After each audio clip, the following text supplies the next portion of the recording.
आज का ये क्लास स्ट्रेट लाइन का बेसिक कंसेप्ट पे आधारित है। हम जब भी स्ट्रेट लाइन का क्वेश्चन सॉल्व करते हैं तो सबसे पहले आना चाहिए कि स्ट्रेट लाइन में है क्या। जैसे एग्जाम में क्वेश्चन अगर पूछेगा और स्ट्रेट लाइन का क्वेश्चन होगा तो उसका पहले आपको इक्वेशन पता करना पड़ेगा कि उसके इक्वेशन का क्या फार्मूला है स्ट्रेट लाइन का।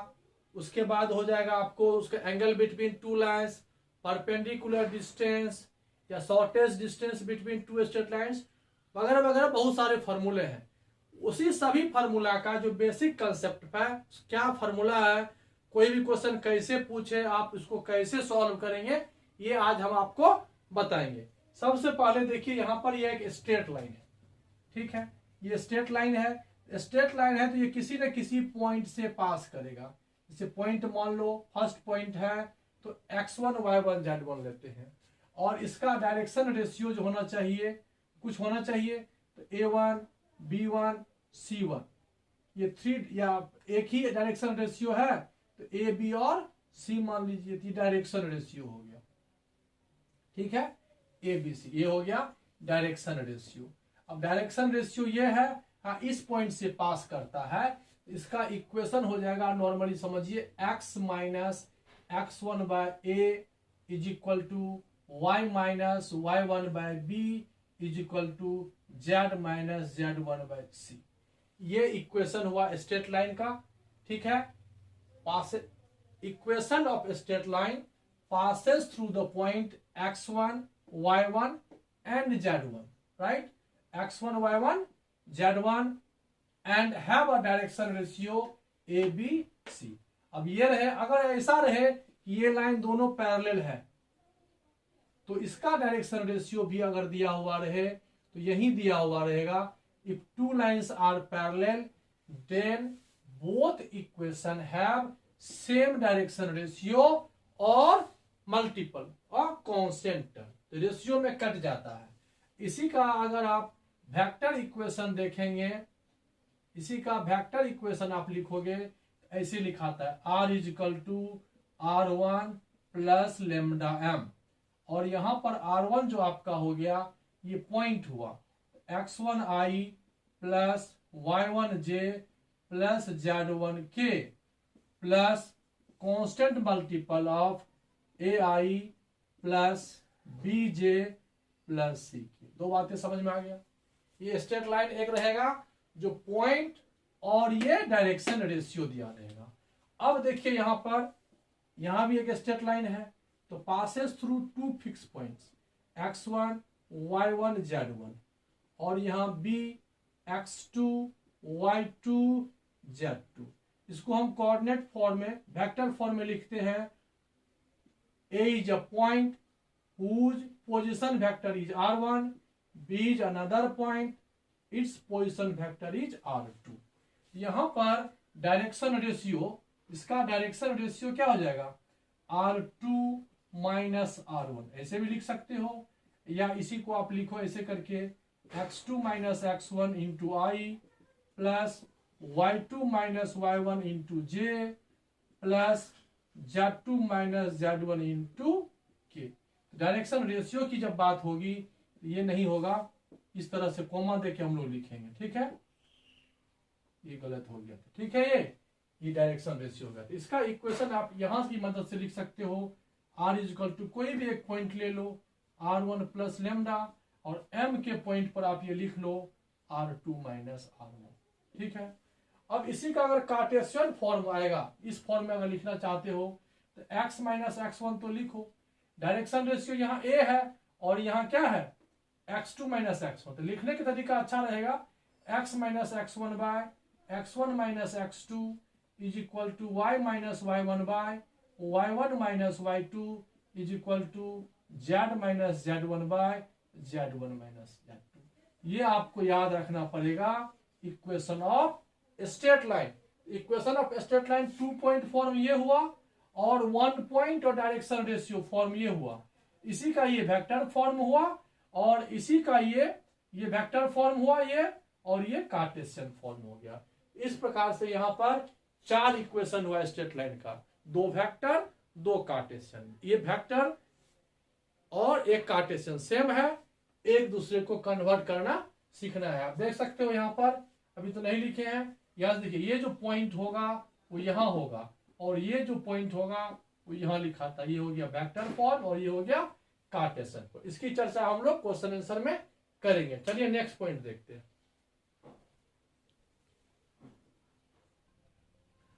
अब हम यहाँ पर पहले एक नॉर्मल क्वेश्चन देखिए लिख रहे हैं कि ये कन्वर्ट कैसे किया जाए। देखिए यहाँ पर ये वेक्टर इक्वेशन अगर आपको कोई देगा तो इस तरह से लिखा हुआ रहेगा, a 3i plus 4j minus के प्लस लेमडा 2i माइनस जे प्लस 3k। देखिए ये हो गया आपका पॉइंट और ये हो गया डायरेक्शन रेशियो। देखिए है यहाँ ये पॉइंट है और ये डायरेक्शन रेशियो है।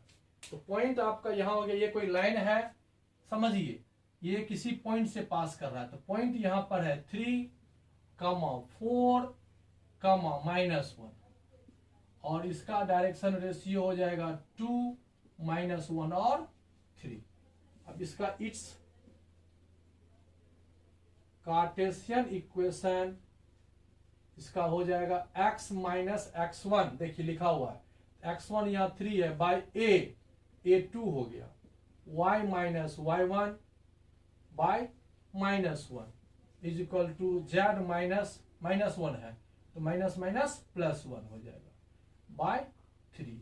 ये हो गया कार्टेशियन फॉर्म, ये हो गया वेक्टर फॉर्म। एक क्वेश्चन बुक का ही है, आप देखो ये हम लिख रहे हैं 3x minus 3 2y plus 1 5 minus 6z। ये है कार्टेशियन इक्वेशन। ध्यान से देखिए, अब हमको इसको क्या निकालना है, वेक्टर फॉर्म में चेंज करना है। किस फॉर्म में, वेक्टर फॉर्म में। तो सबसे पहले ये कार्टेशियन फॉर्म में लिखा हुआ है लेकिन एग्जैक्ट इस फॉर्म में नहीं है। पहले इसको आप इस फॉर्म में लाइए। लाने के लिए देखिए x यहाँ फ्री है तो x का यहाँ मल्टीपल 3 है, तो पहले 3 कॉमन ले लो तो x माइनस 1 हो जाएगा। यहाँ 2 कॉमन ले लो तो y प्लस 1/2 हो जाएगा। यहाँ पर -6 कॉमन ले लो तो z माइनस 5/6 हो जाएगा। पहला स्टेप हुआ। अब सेकेंड स्टेप देखो, यहाँ नंबर मल्टीप्लाई नहीं होना। देखिए है कोई नंबर मल्टीप्लाई, नहीं है, नहीं है, नहीं है। यहाँ 3 है, 2 है, -6 है। अब आप क्या करो, ओवरऑल सभी में 6 से डिवाइड कर दो। ये आपका हो जाएगा x माइनस x1/2 हो गया पहला। फिर y माइनस -1/2 कर दो, ये हो जाएगा 2 3 जा 6 और यहाँ माइनस कॉमन आ जाएगा तो z माइनस 5/6 बाय कैंसिल होके 1 हो जाएगा। ये जो स्ट्रेट लाइन हुआ किस पॉइंट से पास कर रहा है, इसका पासिंग थ्रू पॉइंट हो जाएगा 1 -1/2 1 -1/2 और ये 5/6 और इसका जो डायरेक्शन रेशियो है हो जाएगा 2 3 -1 2 3 -1। तो इट्स वेक्टर इक्वेशन जो होगा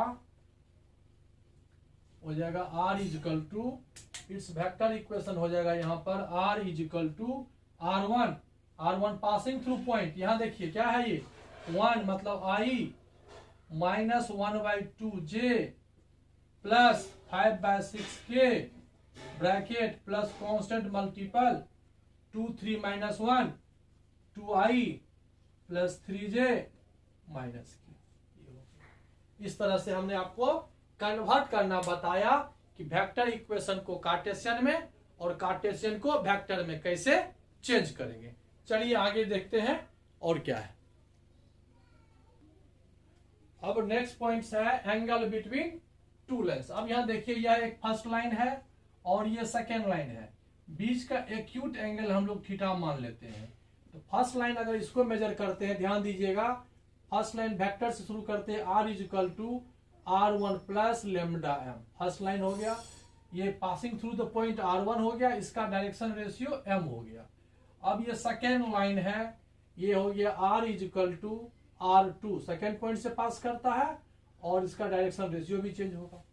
ये टू स्ट्रेट लाइन है वेक्टर फॉर्म में और यहां पर हम मान लेते हैं let theta be the angle between, theta be the angle between them. यहां से कॉस थीटा का जो फॉर्मूला होगा जो वेक्टर में था वही हो गया, vector m dot vector n by magnitude of n और मैग्नीट्यूड ऑफ n, ये इस तरह से होता है। ये हो गया वेक्टर फॉर्म। इसी में अगर आप यहां पर नोट करके लिख सकते हो कि if both lines are parallel, जब ये पैरेलल होगा तो ये रूल है कि वेक्टर m और बोथ लाइंस आर पैरेलल, जब पैरेलल कहता है तो ये जो दो डायरेक्शन रेशियो है, फर्स्ट लाइन का डायरेक्शन रेशियो और सेकेंड लाइन का डायरेक्शन रेशियो, दोनों में एक रिलेशन होता है। Direction ratio first line is equal to constant multiple of second line. कोई भी फर्स्ट, ये भी नहीं कि यही लिखो आप ऐसे भी लिख सकते हो, n is equal to constant multiple of m, दोनों बात एक ही हुआ, सेम थिंग। ठीक है यहाँ तक। अब जब परपेंडिकुलर की बात आएगी, पैरेलल हुआ, अब फोर परपेंडिकुलर की जब बात आएगी तो डॉट प्रोडक्ट ये 90 डिग्री होगा, cos 90 0, इसका मतलब होता है m dot n is equal to 0 होना चाहिए। ये तो हो गया आपको वेक्टर का।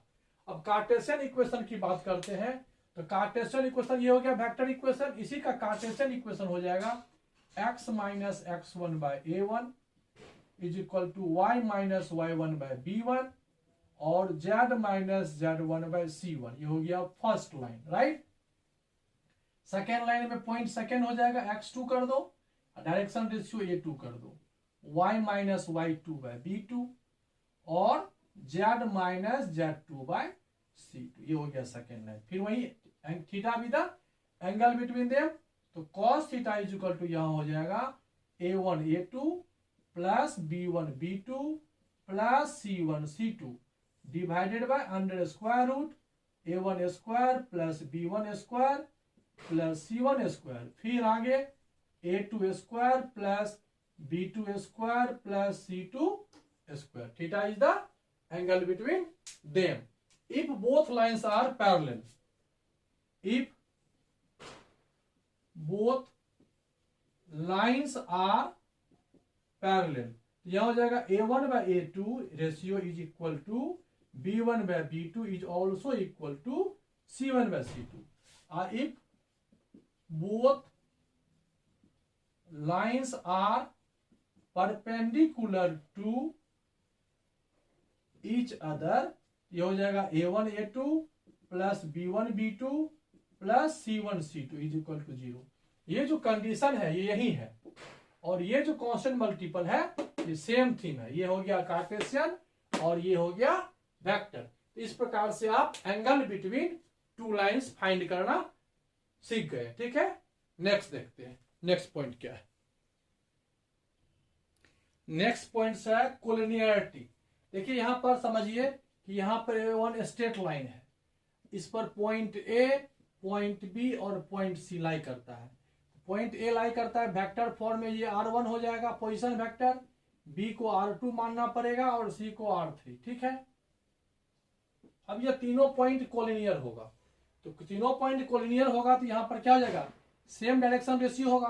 तो यहां पर आप इसको दिखा सकते हैं r2 minus r1 is equal to constant multiple of r3 minus r2। ये हो गया वेक्टर का क्वांटिटी, कांस्टेंट मल्टीपल होगा। ये i का कोफिशिएंट और j का कोफिशिएंट इस तरह से शो करेंगे। अगर यहीं पर कार्टेशियन फॉर्म में आ जाए तो r1 आपका हो जाएगा x1 y1 z1, r2 हो जाएगा आपका x2 y2 z2 और r3 आपका हो जाएगा x3 y3 और z3। तो यहां पर कार्टेशियन फॉर्म आप इसको शो करोगे, ये हो जाएगा x1 minus x2 bye x2 minus x3। यही इसका x कोऑर्डिनेट ये हुआ, इसका x कोऑर्डिनेट ये हुआ, y1 minus y2 bye y2 minus y3 और z1 minus z2 bye z2 minus z3। आप ये सॉल्व करोगे, यहां से जो रेशियो आएगा वही यहां से भी आएगा और वही यहीं से आएगा, तीनों का रेशियो इक्वल हो जाए, दैट मींस वी से गिवन पॉइंट्स आर कोलिनियर। यदि कोलिनियर है तो ये इक्वल करेंगे। कोई कांस्टेंट वैल्यू दे देता है तो find the value of lambda या म्यू। इसमें 9 पॉइंट है, मान लीजिए y2 हटा करके लेमडा लगा दिया तो y2 हटा के लेमडा लगा देंगे। अब इसको हम सॉल्व करेंगे तो यहां से लेमडा फाइंड हो जाएगा। इस दोनों को इक्वल कर सकते हो, इस दोनों को इक्वल कर सकते हो। यही हो गया कोलिनियरिटी ऑफ 3 पॉइंट। जब भी 3 पॉइंट्स कोलिनियर होगा दैट मीन्स ये रेशियो जो होगा ऑलवेज इक्वल होगा। ठीक है, अब आगे हम लोग नेक्स्ट पॉइंट देखते हैं क्या बचा हुआ है। अब नेक्स्ट पॉइंट देखिए है shortest distance between two straight line. अब देखिए ये एक स्ट्रेट लाइन है, ये दूसरा स्ट्रेट लाइन है। अब देखिए पैरेलल मत कहिएगा, देखिए ये स्ट्रेट लाइन है, इस पेन को देखिए स्ट्रेट लाइन है, एक लाइन ये है, दोनों एक दूसरे के इस तरह से जा रहा है। दोनों एक समय ऐसा आएगा कि दोनों एक दूसरे के साथ शॉर्टेस्ट होगा, काफी क्लोज होगा, कोई नहीं किसी पॉइंट पर ये क्लोज हुआ, ये डिस्टेंस हुआ, यहां से ये डिस्टेंस नहीं है, ऐसे करके जा रहा है, ये शॉर्टेस्ट डिस्टेंस हुआ।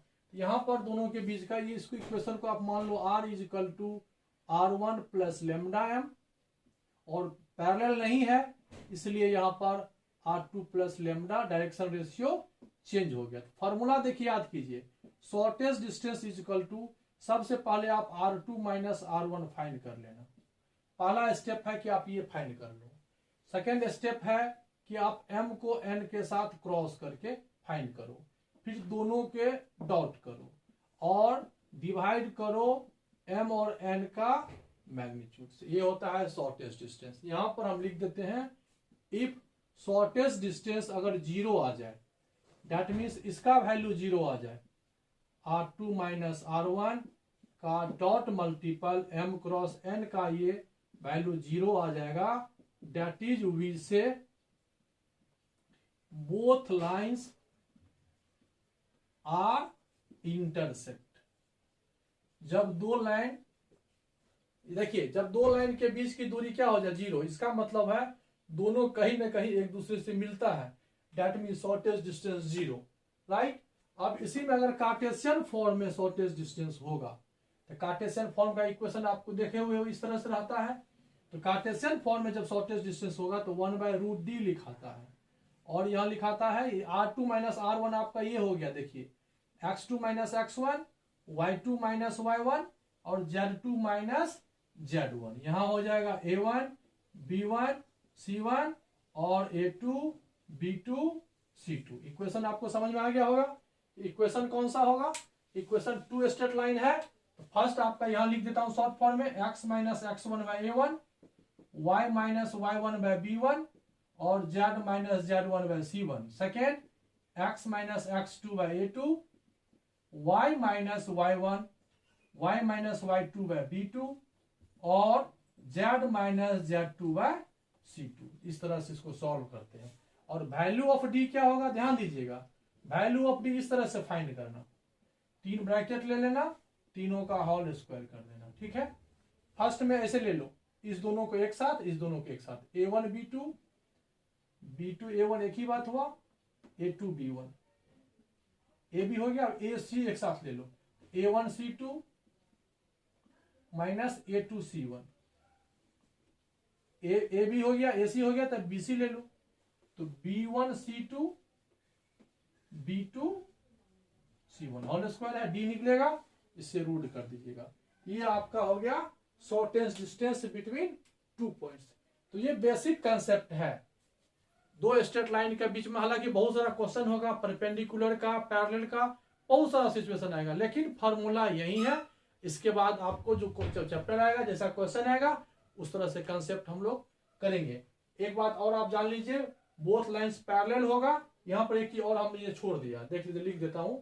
अगर यहाँ पर ये दोनों लाइन, यहां तक समझ गए ना। एक बात और देखिए, अगर ये दोनों लाइन पैरेलल होता, if both lines are parallel, तो पैरेलल हो गया तो सेम डायरेक्शन रेशियो होगा, तो यहां पर ये क्रॉस करके m लिखना है, बस ये काम करना है, और यहां पर n का मैग्नीट्यूड होगा। अब यहां क्या करोगे आप, इसको जो क्रॉस करोगे तो ये वेक्टर फॉर्म में आएगा, तो फिर से इसका एक बार मैग्नीट्यूड आपको निकालना पड़ेगा। ये हो गया शॉर्टेस्ट फॉर्म का। इस प्रकार से आपको किसी न किसी मेथड से आप क्वेश्चन को सॉल्व कर लेना। अब हम लोग जो पढ़ने जा रहे हैं, जो इंपॉर्टेंट क्वेश्चन है इस साल जो एग्जाम में आएगा, सीबीएसई बोर्ड में आएगा, उसका हम 1 बाय 1 सॉल्यूशन कर रहे हैं। आप उसको भी एक नजर देख लीजिएगा। Okay, bye, good night.